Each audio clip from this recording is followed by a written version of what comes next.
Hello everyone, welcome to the ichimokucharts.com daily analysis for the S&P 500 for Monday, September the 19th.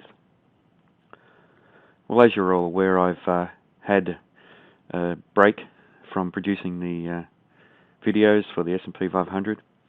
I attended the IFTA conference and board meeting in Chicago over the last few weeks.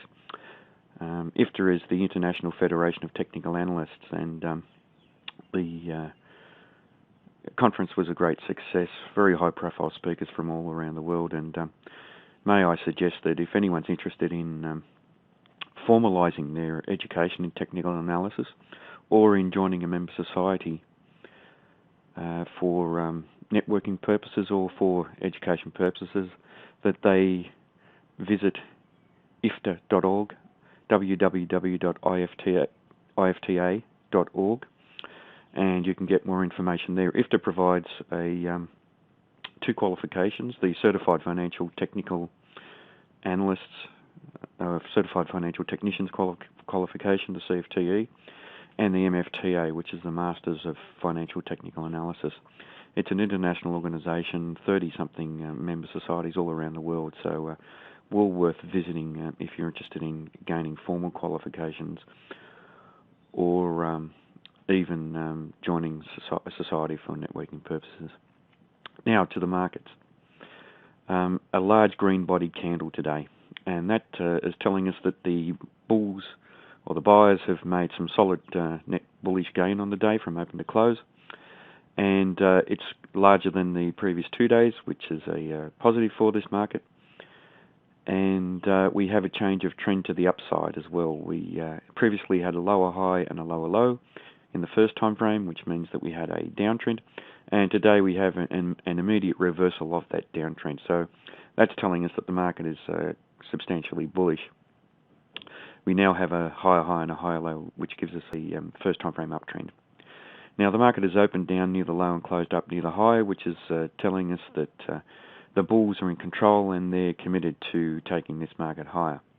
Now, interestingly, we have a very small shadow on the top, and the market has reacted to that 1,100 level, which we treat as a round number, and we know that round numbers tend to act as supporters, the areas of support or resistance. But there was very little price rejection from there, very, very small, so it wasn't really quite significant. Just looking at an area of support here.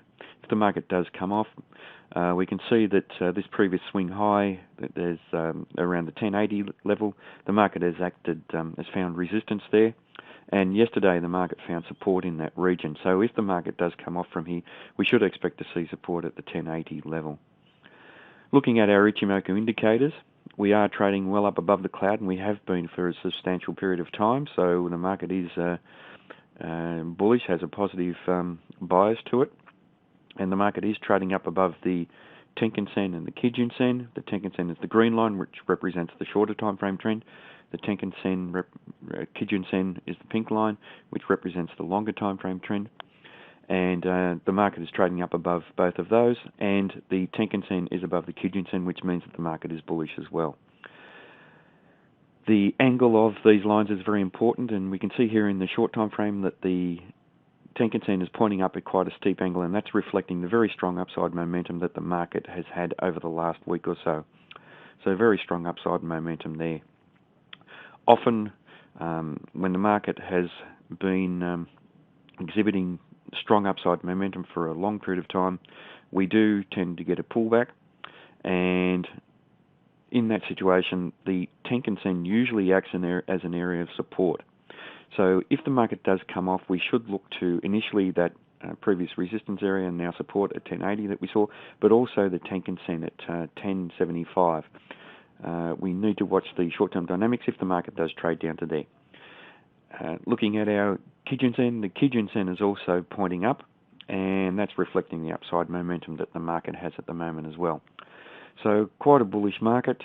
Just panning out, if we look to any potential resistance, it's a long way away at 1163, so there is potential for this market to trade up quite substantially from this level. We just need a solid close up above the 1100 area that we identified today as a strong resistance area, and if we do that, then the likelihood is that we will trade up to around that previous area of resistance that we identified.